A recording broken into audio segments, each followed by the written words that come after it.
오늘 우리에게 주시는 하나님의 말씀은 레위기 5장 1절에서 10절까지의 말씀입니다. 구약성경 151면입니다. 레위기 5장 1절에서 10절까지의 말씀입니다.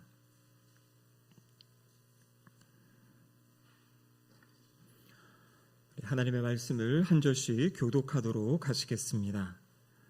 만일 누구든지 저주하는 소리를 듣고서도 증인이 되어 그가 본 것이나 알고 있는 것을 알리지 아니하면 그는 자기의 죄를 져야 할 것이요 그 허물이 그에게로 돌아갈 것이며,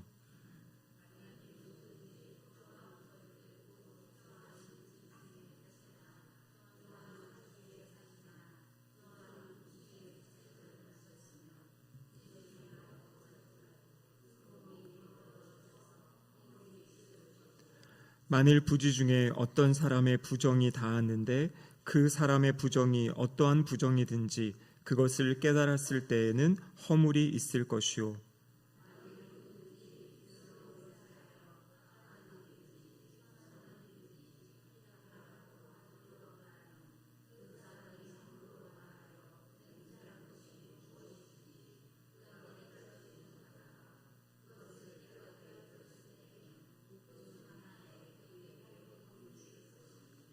이 중 하나에 허물이 있을 때에는 아무 일에 잘못하였노라 자복하고,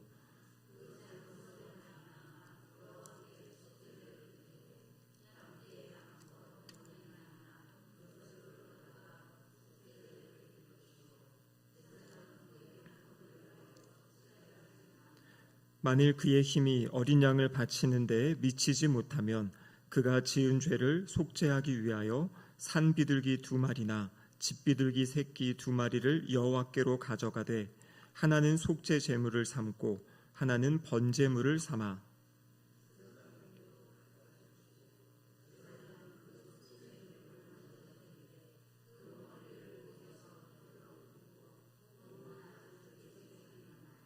그 속죄 제물의 피를 제단 곁에 뿌리고 그 남은 피는 제단 밑에 흘릴지니 이는 속죄제요 그 다음 것은 규례대로 번제를 드릴지니 제사장이 그의 잘못을 위하여 속죄한즉 그가 사함을 받으리라. 이는 하나님의 말씀입니다. 아멘. 이렇게 기도하시겠습니다. 하나님 아버지 감사드립니다. 이 저녁에 저희들을 주님 전으로 불러주시고 또 함께 주님 앞에 예배드릴 수 있는 은혜 주심에 감사드립니다. 삶의 자리를 잠시 멈추고 하나님을 바라보며 또 하나님의 말씀을 듣는 이 시간 성령님 친히 찾아와 주시고 임재하여 주시옵소서. 각 심령 가운데 말씀을 깨달아 알아가는 은혜가 있게 하시고 또 말씀이 믿어지게 하시며 삶의 순종으로 실천할 수 있는 힘을 덧입는 복된 시간 되게 하여 주시옵소서. 설교자 입술을 주장하시사 하나님의 말씀이 온전히 선포되도록 역사하여 주시옵소서. 예수님의 이름으로 기도드립니다. 아멘. 한 주간 잘 지내셨습니까?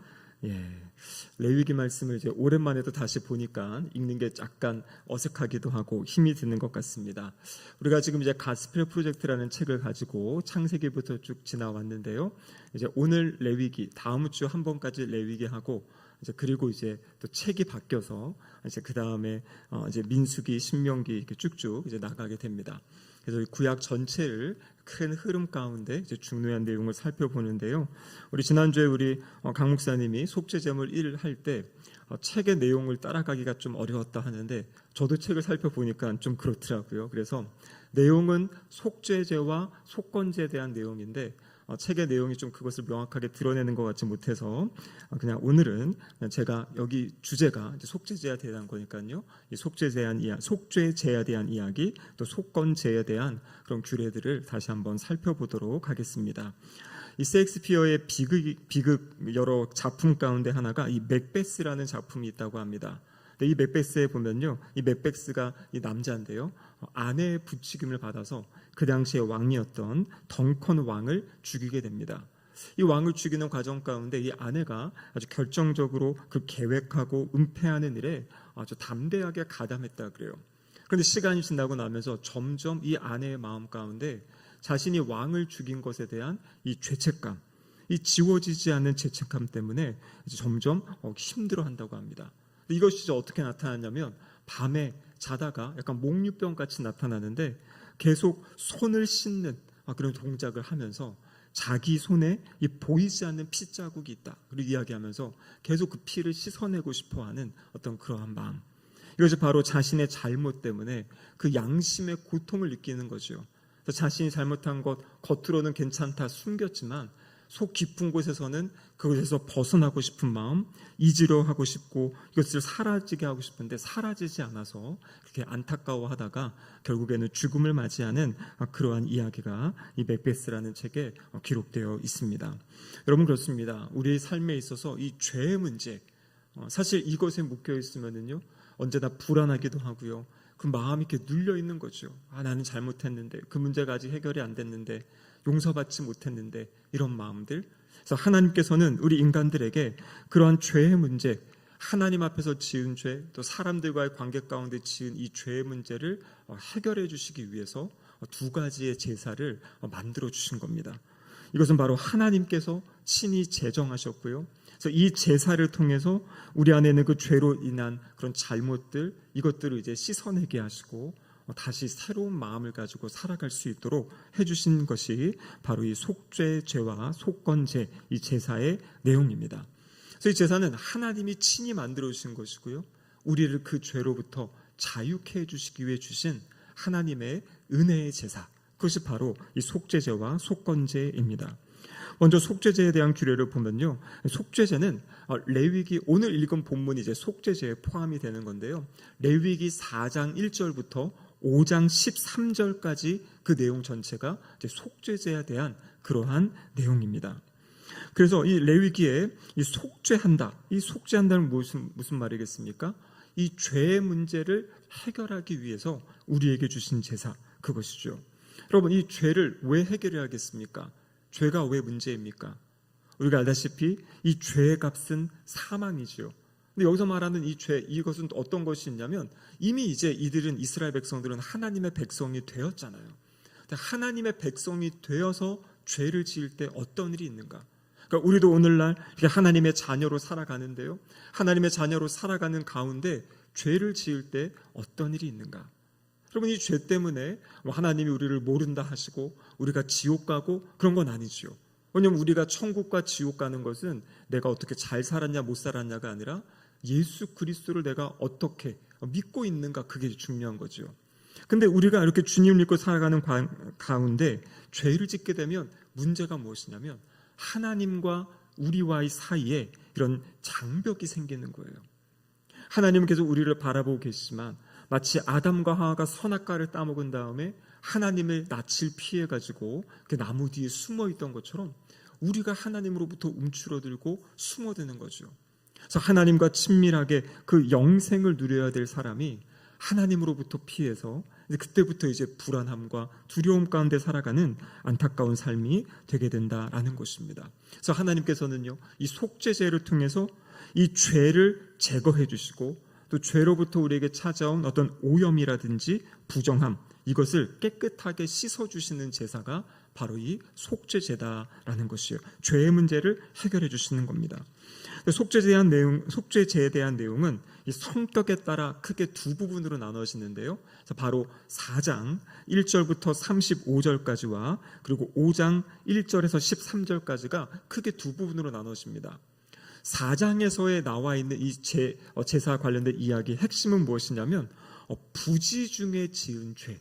이 부지 중이라는 게 무슨 말입니까? 모르고 지은 죄. 그 내용이 지금 4장에 나와 있고요.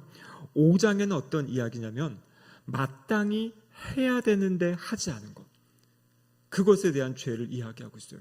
우리가 때로는 내가 죄인이다라고 할 때 내가 잘못한 것에 대해서만 생각할 수가 있는데요, 성경에서는 무엇도 이야기하냐면 마땅히 해야 되는데 하지 않은 것도 죄다라는 것을 이 5장 1절에서 13절까지 내용을 통해서 우리에게 말씀해 주시는 겁니다. 오늘 본문에 나오는 이 죄라는 단어는요, 히브리어로 하타라는 그런 단어인데요, 이 하타의 뜻은 뭐냐면 빗나가는 것이에요. 빗나가는 것. 그러니까 하나님이 주신 율법, 하나님이 주신 명령이 있는데 그 율법과 명령에서 빗나가서 살아가는 삶, 그것을 따르지 않고 다른 길로 살아가는 삶, 그것이 바로 죄다 이렇게 말씀하십니다. 특별히 레위기 4장 2절 말씀 우리 같이 한번 읽어보겠습니다. 이스라엘 자손에게 말하여 이르라 누구든지 여호와의 계명 중 하나라도 그릇 범하였으되. 자, 4장의 내용이 그릇 범한다, 그릇이라는 것이 부지 중에 모르고 범한 죄를 지금 이야기합니다. 근데 여기에 지금 여호와의 계명 이렇게 되어 있는데요, 여기서 나오는 이 계명이라는 이 단어의 의미는 뭐냐면 무엇을 하지 말라는 여호와의 명령을 이야기해요. 이게 미조트라는 그런 단어인데, 그러니까 이것을 해라라는 말씀이 있고 하지 말아라라고 하는 게 있는데, 여기 나와 있는 이 계명은 하지 말아라라고 하신 그 내용을 지금 범한 경우를 이야기하고 있는 것입니다. 그래서 그릇 범하였다, 우발적으로 실수로 잘못한 어떤 그러한 내용, 이럴 때 바로 이제 속죄제를 드릴 수 있다. 그래서 우리가 작년에 배운 것처럼 여러분, 의도적으로 지은 죄는 이 속죄제로 해결이 안 됩니다. 그건 어떻게 해야 된다 그랬습니까? 대속죄일에 1년에 모든 이스라엘의 그 죄를 용서받는 거고요. 여기 나와 있는 속죄제는 부지 중에 그릇 실수로 우발적으로 범한 죄를 이야기하는 것입니다.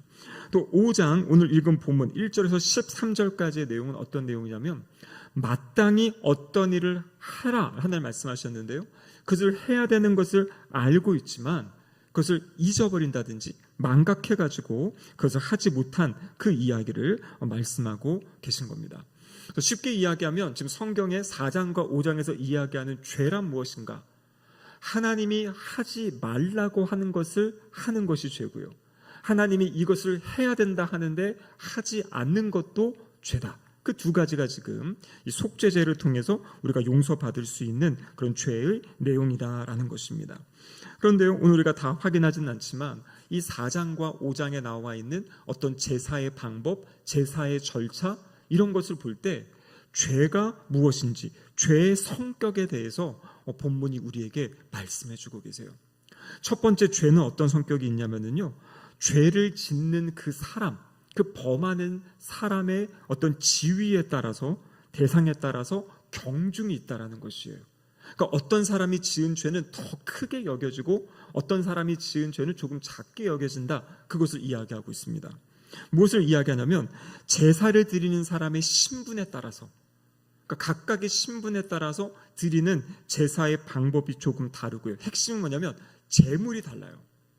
그래서 약간 더 높은 지위에 있던 사람들에게는 더 큰 제물을 요구하시고, 그리고 일반 사람들에게는 또 다른 것을 요구하시면서 제물의 어떠한 그런 차이를 통해서, 제물의 차이를 통해서 어떤 죄의 경중을 이야기하고 있습니다. 그래서 4장에 보면 어떤 이야기가 있냐면 제사장이 속죄제를 드릴 때 어떻게 해야 되는지, 그리고 이스라엘 전체 백성이 같이 잘못 죄를 지었을 때 어떻게 해야 되는지, 그리고 족장, 여기 말하는 족장은 바로 정치적인 지도자들이죠. 족장이 죄를 지었을 때 어떻게 속죄제를 드려야 되는지, 그리고 일반 평민 한 사람이, 개인이 자기가 어떠한 죄를 지었을 때 어떤 제사를 드려야 되는지, 이것이 제물을 통해서 다 경중을 다르게 하셨다라는 것이에요. 여기서 알 수 있는 것은 무엇이냐면 하나님께서 우리에게 가정에서라든지 교회에서라든지 직장에서라든지 어떠한 직책, 역할, 특별히 어떤 리더십을 주셨다면 그럼 그 사람에게 책임을 하나님이 더 많이 물으신다라는 것이에요. 그래서 주어진 책임이 있는 만큼, 사명이 큰 만큼 사실 그것에 대한 어떤 긴장, 두려움, 무거움이 더 커야 된다는 거죠. 그래서 여기 성경에 보면 어떤 지도자가 짓는 죄와 일반 평민이 짓는 죄의 어떤 경중이 다른 것을 오늘 본문은 우리에게 이야기하고 계십니다. 또 무엇이 있냐면요, 이 죄를 짓는 그 사람에 따라 죄가 미치는 영향력도 다르다라는 것이에요. 그러니까 우리가 죄를 지으면은요, 여기 보면은 성막 안에 성막이 오염되어지는 정도가 다른 것을 보여줘요. 그러니까 일반 평민이 지을 때 성막이 오염되는 것과 지도자들이 죄를 지을 때 오염되는 영역이 다른 것을 보여줘서, 여러분, 이 죄의 문제를 해결하려면 구약에서 무엇을 이야기합니까? 무엇을 통해서 죄를 씻어내고 죄의 문제를 풀어갑니까? 핵심이 뭐예요? 죄는 피잖아요, 피. 그래서 여기 제사의 핵심을 보면요, 우리가 지난주에 배웠던 번제와 화목제 같은 경우에 제사를 드릴 때 그 짐승의 피를 어떻게 하냐면 번제단, 딱 성막에 들어가면 첫 번째는 번제단, 제물을 태우는 번제단에다가 뿌려라 그렇게 되어 있어요. 고기는 태우고 피는 번제단에 뿌리도록 되어 있습니다. 그런데 오늘 이 속죄제 같은 경우에는요, 그것만 하지 않아요. 이 속죄제를 위해서는 다른데요. 아까 처음에 이야기한 제사장과 온 회중, 전체 회중이 이게 큰 무리거든요. 근데 이 제사장과 온 회중의 죄 같은 경우는 어떻게 하냐면요, 그 피를 번제단에 뿌리는 게 아니라 쏟아야 돼요. 그리고 그 피의 일부를 가지고 그 성소 안에 들어가서, 여러분 성소가 있고 그리고 지성소가 있지 않습니까? 더 깊은 지성소. 저 성소와 지성소 사이에 휘장이 하나 있어요. 이 휘장은 이제 1년에 한 번 대제사장이 열고 들어간다 그랬죠. 그런데 이 속죄제, 특별히 제사장이나 온 회중이 죄를 지었을 때에는 그 성소와 지성소 사이에 있는 그 휘장에 피를 7번을 뿌려야 돼요. 거기에 피를 뿌리고, 또 그 성소 안에 무엇이 있냐면 분향단이라고 있어요. 그 바로 그 휘장 앞에 있는 분향단, 그 분향단 위에 뿔이 있는데 그 뿔에다가 피를 또 발라야 되는 것이에요. 속죄제가 어떤 영향이냐면 바로 그 밖에 있는 영역에만 그냥 피를 뿌리고 끝내는 것이 아니라 이 피를 가지고 이 안에 들어와서 그 안에다가 피를, 휘장에 피를 뿌리고 분향단에다가 또 피를 발라야 되는, 그리고 나머지 피는 이제 번제단에 쏟아내는 것이에요. 그런데 족장이나 평민 같은 경우에는요, 그 피를 그 안으로 가지고 들어오지 않아요. 그 밖에 번제단에도 뿔이 있거든요. 번제단의 뿔에다가 피를 바르고 거기다 피를 이제 쏟아내게 되는 겁니다. 그래서 이것을 통해 무엇을 보여주는 거냐면, 여러분, 피를 뿌린다, 피를 바른다라는 것은 오염된 부분을 깨끗하게 하고 정화하는 거거든요. 그러니까 이스라엘의 제사장이나 아니면 온 회중이 지었던 죄가 어디까지 영향이 가는 거냐면 성소 안에까지 그 죄의 영향력이 미치는 거예요. 그 성소 안을 정결하게 하기 위해서 피를 뿌리고 피를 바르는 거예요. 일반 평민 같은 경우에는 성소 안이 아니라 그 바깥쪽에 이렇게 이제 그곳을 이제 하게 되는 거죠. 그래서 우리의 죄라는 것이 단순히 죄를 지었기 때문에 이게 나에게만 영향이 있는 것이 아니라, 여러분 우리 창세기 3장에 보면 어떻습니까? 아담과 하와가 죄 지은 것 때문에 아담과 하와가 하나님께 심판의 메시지를 듣고요, 뱀도 심판의 메시지를 듣고, 아담과 하와의 죄 때문에 무슨 일이 생깁니까? 땅이 저주를 받아서 가시덤불과 엉겅퀴를 내잖아요. 그러니까 인간의 잘못이 바로 그 자연에까지 미치는 그런 모습을 이미 보여주신 거죠. 그래서 인간의 죄는 자신을 더럽히고, 인간의 죄는 또 땅을 더럽히고, 오늘 본문을 보면 이 성막을 더럽히는 그 죄의 영향력이 그렇게 흘러간다라는 것을 보여주고 있는 것입니다. 그래서 지위가 높고 영향력이 클수록 이 성막의 깊숙한 곳, 하나님 가까운 곳까지 이제 오염되어지는 그런 모습들. 그래서 이 죄가 단순히 나 한 명의 어떤 영향이 아니라 나의 죄가 다른 곳으로도 이렇게 흘러가고 영향력을 미친다라는 것을 오늘 본문이 보여주고 있는 것이죠. 그리고 세 번째, 이것을 통해서 알 수 있는 것은 무엇이냐면 인간의 죄가 하나님께 영향을 미친다라는 사실이에요. 하나님이 영향을 받으신다. 어떤 분들은 그러시죠. 아니 내가 뭐 좀 잘못한다고 해서 하나님이, 위대하신 하나님이 정말 우주에서 보면은 먼지보다도 눈에 보이지도 않는, 내가 뭘 잘못한다고 해서 그게 뭐 하나님께 무슨 영향이 있을 수 있겠어? 라고 생각할 수 있는데요, 성경은 그렇게 이야기하지 않습니다. 우리가 지은 죄가 하나님을 불편하게 하기도 하고요, 하나님의 마음을 상하고 힘들게 하기도 한다 이야기하고 있어요. 여러분, 이러한 생각은 이 당시 고대 근동 지역의 생각이라는 아주 다른 생각이라고 합니다. 이 당시에 고대 중동의 종교들은 신은 이 영적인 세계에만 영향을 받고 인간에게는 영향을 받지 않는다, 이런 생각을 했다 그래요. 마치 여러분이니까 지금 개미들이 막 살고 있는데 개미들이 거기서 뭐 자기네들이 뭐를 하든 우리가 별로 영향을 받지 않잖아요. 마찬가지로 신의 영역과 인간의 영역을 이 고대 사람들은 분리해가지고 신은 신적 영계의 영향을 받고 인간에 대한 영향이 없다, 뭐 이런 생각들을 했는데요. 근데 성경이 보여주는 모습은 그렇지 않아요. 우리 인간의 잘못, 우리의 그 죄가 하나님께도 영향을 미친다라는 것을 오늘 이 레위기의 속죄제를 통해서 우리에게 가르쳐주고 계신 겁니다. 여러분, 이게 왜 그런 일이 가능하겠습니까? 바로 하나님과 우리와의 관계 때문이에요. 어떠한 관계입니까? 하나님은 우리를 창조하신 창조주시고 우리와는 비교가 되지, 우리는 이제 피조물이지 않습니까? 그런데 놀라운 건 뭐냐면 하나님은 우리의 아버지가 되시잖아요. 여기 다 우리 자녀들 키워보셨겠지만 아이가 아프면은요, 누구의 마음이 더 아프고 누구의 마음이 더 졸입니까? 부모의 마음이 그렇잖아요. 그리고 아이가 잘못하면요, 그 아이가 잘못된 길로 가면 누구의 마음이 제일 아픕니까? 부모의 마음이죠. 그래서 우리가 하나님이 우리의 창조주시고 우주의 주관자이시지만 예수님께서 우리에게 가르쳐 주신 기도, 아바, 아버지, 하나님을 아버지라고, 아바라고 부를 수 있는 권세, 그 관계가 있기 때문에 하나님은 우리가 죄를 짓고 하나님이 기뻐하시지 않는 그 모습으로 살아가면 그럼 분명히 어려움이 있고 안 좋은 걸 아시기 때문에 하나님이 하나님께 영향이 미친다라는 거죠. 그래서 결국에 우리의 죄가 하나님께 영향이 미쳐지는 것, 하나님의 불편하게 하고 하나님을 고통스럽게 하는 것은 무엇 때문입니까? 바로 하나님의 아버지 되신 그 사랑 때문이다라는 것이에요. 사실 이 내용은 하나님이 우리 각 개개인을 얼마나 소중하게 여기시는지, 얼마나 우리를 사랑하시는지를 보여주시는 거예요. 나 한 명이 그냥 마음대로 살아도 하나님 수많은 백성들 가운데 그냥 나는 보이지도 않겠지, 그냥 잘하는 사람들 하나님 보시겠지가 아니라 연약한 존재인 나 한 명까지도 하나님이 나를 보고 계시고 나의 모습을 지켜보신다. 그래서 이것이 마치 막 CCTV 켜놓고 잘하나 못하나 막 보고 못하면 혼내고 이런 차원이 아니라 우리를 끊임없이 바라보시면서 하나님이 우리를 사랑하시고 우리와 만나기 원하시고 교제하기 원하시는, 근데 그런 우리가 하나님을 떠나고 죄악된 자리 가운데 있을 때 하나님이 마음 아파하시고 그것에 대해서 이제 불편해하시는 그러한 모습이다라는 것을 오늘 본문이 우리에게 말씀해주고 계십니다. 그래서 본문이 가르쳐 주시는 것은 그럼 그렇게 하나님과의 그런 우리 죄 때문에 이 관계가 상하는 것, 어떤 장벽이 생기고 담이 생긴 것, 이것을 어떻게 풀 것인가, 그것이 바로 오늘 본문에 나와 있는데요. 핵심이 무엇입니까? 피에 있다라는 거죠. 그래서 피를 뿌리고 피를 바르고 피를 이렇게 붓는 거죠.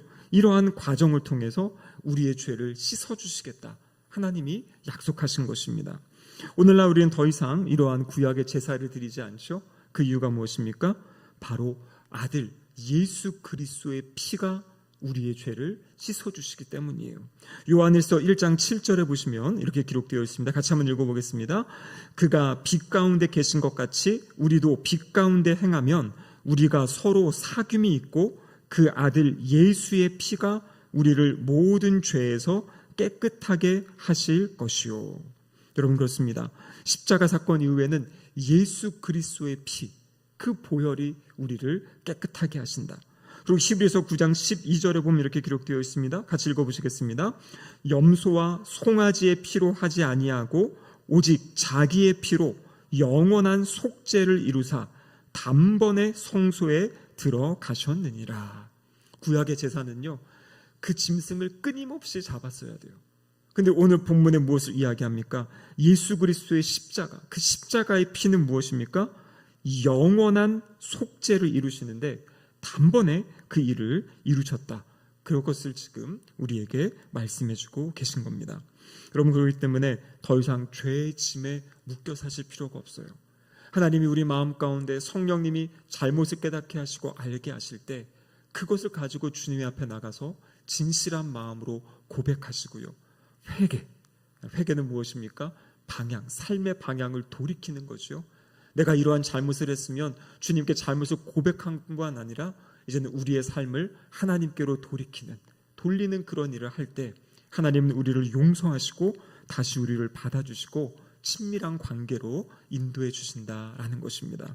그래서 제일 중요한 것은 이제 죄를 짓지 않기 위해 살아가는 것이 먼저겠죠. 하지만 우리가 오늘 본문에 얘기한 것처럼 때로는 알지 못하는 사이에 부지중에 어떤 죄를 지을 수 있습니다. 그랬을 때 그것이 생각난다면 그래서 주님께 고백하고 주님의 십자가의 피로 용서받으며 자유함을 누리며 살아가는 우리 성도님들 되시기를 주님의 이름으로 축복합니다. 자, 두 번째는 이제 속건제에 대한 규례입니다. 속건제는 이 레위기 5장 14절에서 6장 7절까지 그 부분이 바로 이제 속건제에 대한 내용을 다루고 있습니다. 속건제는 레위기의 5번째 제사로 하나님이나 이웃의 소유권을 침해했거나 손해를 끼쳤을 때, 침해하거나 손해를 끼쳤을 때 그 잘못을 깨닫고 드리는 제사입니다. 그래서 이것을 어떤 배상의 의미가 있어서 배상제라고도 하고 보상제라고도 하는 것이 바로 이 속건제입니다. 그래서 레위기 5장 14절부터 이 6장 7절까지는 어떤 경우에 이 속건제를 드려야 되는지가 나와 있는데요. 먼저 앞부분 5장 14절에서 16절은 부주의로 여호와의 성물에 대해서 범죄했을 때, 여호와의 성물에 대해서 범죄했을 때 어떻게 이 제사를 드리는지 나와 있습니다. 여러분, 여호와의 성물, 성물이 무엇이겠습니까? 성물이라는 것은요, 사람이 하나님께 바친 그 물건, 그것들을 다 성물이라고 이야기합니다. 그래서 예전에는 우리 교회에 있는 물건들을 다 막 성물이다 그래가지고 막 의자 하나도, 왜냐면 이 모든 것이 다 성도님들의 헌금으로 이렇게 하나님께 드려진 거니까요. 그래서 그런 생각들이 아주 강했던 것 같은데 요즘에는 그런 생각들을 별로 못하는 것 같아요. 근데 사실 이 구약에 보면 이러한 어떤 이야기들이 있는 거죠. 여호와의 성물, 사람이 하나님께 바친 그 모든 것이 성물이다. 그래서 오늘 레위기에는 그것에 무엇이 속하냐면 어떤 짐승을 바치는 경우가 있고, 집을 바치는 경우, 땅을 바치는 경우, 또 11조를 바치는 이 모든 것이 바로 여호와의 성물이에요. 근데 성경을 보면요, 여호와께 바쳤는데요, 그것을 실제 사용하는 사람은 누구냐면요, 제사장에게 많은 양이 돌아간다라는 것이에요. 그러니까 하나님께 드린 것이 하나님께서 제사장의 몫으로 그것을 주는 거예요. 근데 우리가 알다시피 지금 성경 통독하시는 분들 이 구약의 말씀을 쭉 보다 보면요, 이 땅 분배하고 할 때 어떻게 합니까? 제사장에게는 땅을 주지 않아요. 그리고 다른 지파들이 자신들의 11조, 자신들의 거둔 곡식을 그걸 하나님께 드리는데 하나님이 그것을 제사장들에게 줘서 제사장이 살아가게 하는 것, 그것이 바로 구약에 나와 있는 이 예물을 드렸을 때 사용되어진 어떤 그러한 용도이죠. 그래서 성물을 범했다라는 것은 이런 겁니다. 주님께 바쳐지고 드려진 것, 먹지 말아야 될 것. 그러니까 이 안에 있는 것은 제사장에게 주셔서 제사장만 먹어야 되는데 다른 사람이 집에 와서 이렇게 왔다가 그 모르고 먹었을 때 하나님께 드려진 것을, 그럴 때 이제 이게 죄가 된다라는 것을 이야기하고 있고요. 또 내가 하나님께서 바치겠다고 서원을 했는데 서원을 지키지 않은 경우, 또 11조를 드리지 않은 경우, 그런 경우가 바로 이 속건제를 드려야 되는 겁니다. 속건제. 자, 그리고 5장 17절에서 19절에 보면 부지 중에 성물에 대한 여호와의 금령을 범했다. 그러니까 성물을 사용하고 또 성물을 관리하는 데 있어서 하나님이 정하신 어떤 계명들이 있는데 그것을 제대로 지키지 못했을 때, 그래서 그것 때문에 이 죄를 지었을 때, 그럴 때 바로 이 속건제를 드려야 된다, 이렇게 이야기하는 거죠. 그래서 이 5장 14절에서 19절까지는 주님께 드려진 것, 그 성물을 잘못 이렇게 사용하거나 그것에 하나님의 말씀과 어긋나게 했을 때 그때 이제 속건제를 드려야 되는 거고, 6장 1절에서 7절까지는 여기는 하나님에 대한 것이 아니라 이웃의 재물에 대한, 재산에 대해 손해를 입혔을 경우에 이 속건제를 드려야 된다, 그렇게 말씀하세요. 그래서 레위기 6장 2절과 3절에 보면 이런 말씀이 있습니다. 같이 한번 읽어보죠.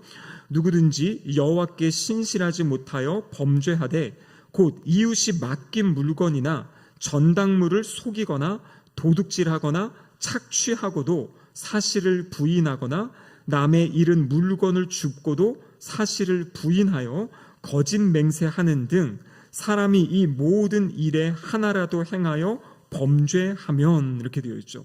여기 보면 이것은 사람들과의 관계 가운데인데 그 시작을 뭐라고 이야기합니까? 여호와께 신실하지 못하여 범죄한다. 그러니까 사실 사람들과의 관계에서도 이렇게 잘못하고 도둑질하고 하는 것이 뭐냐면 하나님 앞에 신실하지 못하기 때문이에요. 하나님이 지금 함께 하신다, 하나님이 보고 계신다라는 것을 잊어버리니까 그 사람이 안 보는 사이에 어떤 잘못을 범하는 거죠. 여기 보니까 일정한 기간 이웃의 물건을 맡아서 보관하기로 위탁받았는데 그것을 그냥 자기 것으로 그냥 취해버린다든지, 서약이나 맹세의 증거로 준 그런 담보물을 횡령한다든지, 이웃의 물건을 도둑질하는 경우, 이웃의 물건을 사기쳐서 착취하는 경우, 또 물건을 주운 다음에 수지 맞았다 하고 자기가 그냥 가져가는 이것들이 하나님 앞에서 죄다라고 이야기하고 있어요. 그런데 여러분, 아까 이야기처럼 이 속건제의 경우에는 하나님이 정하신 그냥 제사만 드려도 되는 것이 아니에요. 제사와 함께 한 가지 더 해야 될 것이 있습니다. 자, 레위기 5장 16절을 같이 한번 보겠습니다. 16절입니다.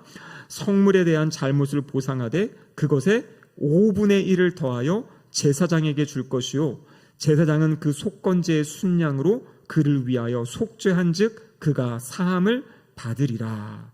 자, 성물에 대해서 잘못했을 때 5분의 1을 제사장에게 주어서 그것으로 이제 제사를 드릴 것을 이야기하고요. 또 사람에 대한 이야기는 레위기 6장 5절인데요. 같이 한번 읽어보겠습니다.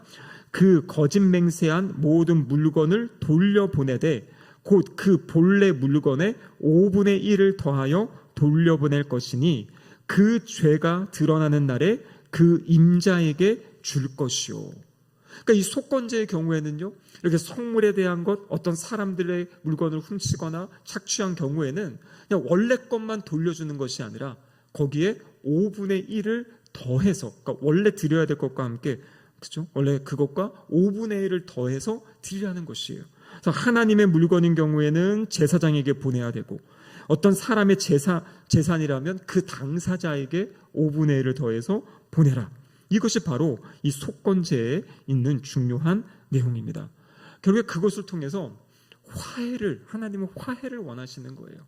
그 사람과의 그 어색한 관계가 자신의 잘못을 인정하고 자신이 책임을 지면서 그것을 더해서 주는 것을 통해서 그 관계의 회복을 하나님이 이제 원하시는 거죠. 그리고 나서 이제 순양을 가지고 제사를 드려야 되는 이 순서가 있다라는 것이에요. 여러분, 우리가 이 레위기에 나와 있는 속건제, 이것도 역시 우리가 잘 알다시피 결국에 예수 그리스도의 십자가와 다 연결이 되는 거죠. 이사야서 53장 10절에 보면 이렇게 기록되어 있습니다. 같이 한번 읽어보겠습니다.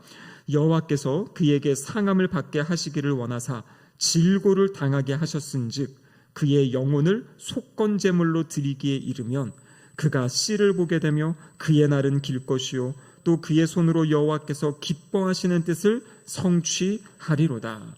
그러니까 메시아가 오셔서, 이사야서 53장은 메시아, 그리스도, 결국에 예수님이 오셔서 하실 일을 이야기하죠.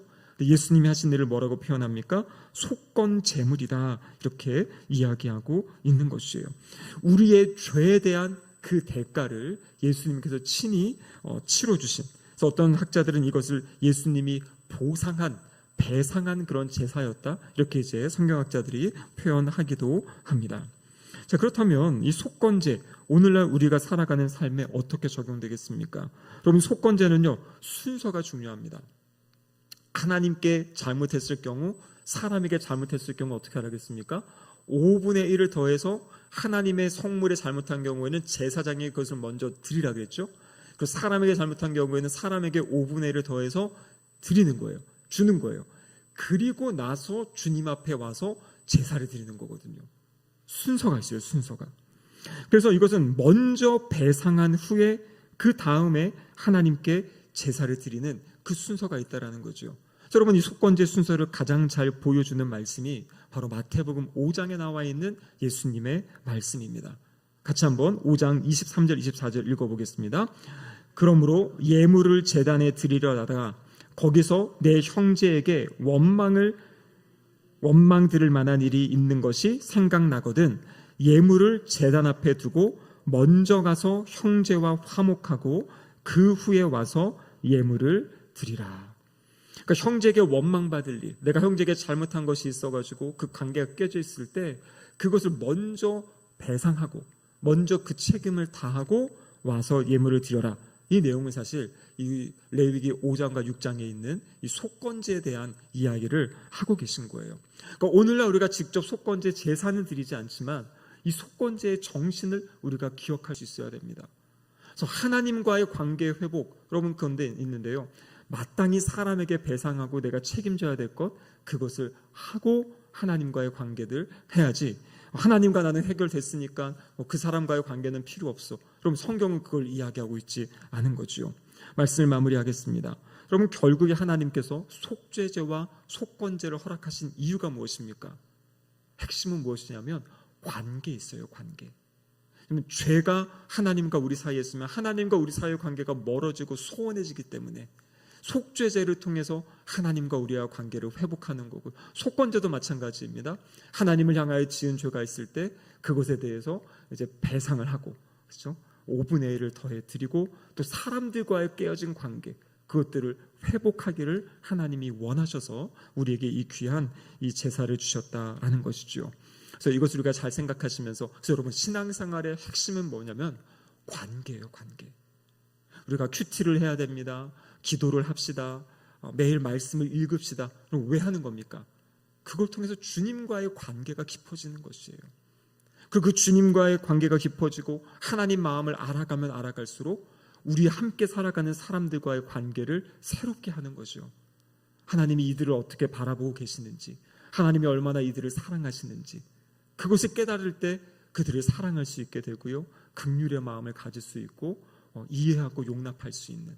그래서 우리가 신앙생활 잘한다라는 것은 하나님과의 올바른 관계, 또 우리 서로 간에 사람들과의 올바른 관계하게 살아가는 것, 그것이 바로 신앙생활의 은혜이고 핵심이다라는 것입니다. 오늘 주신 말씀을 기억하시면서 날마다 하나님과 또 이웃과 좋은 관계 가지고 살아가시는 복된 성도님들 되시기를 주님의 이름으로 축복합니다. 아멘. 기도하시겠습니다.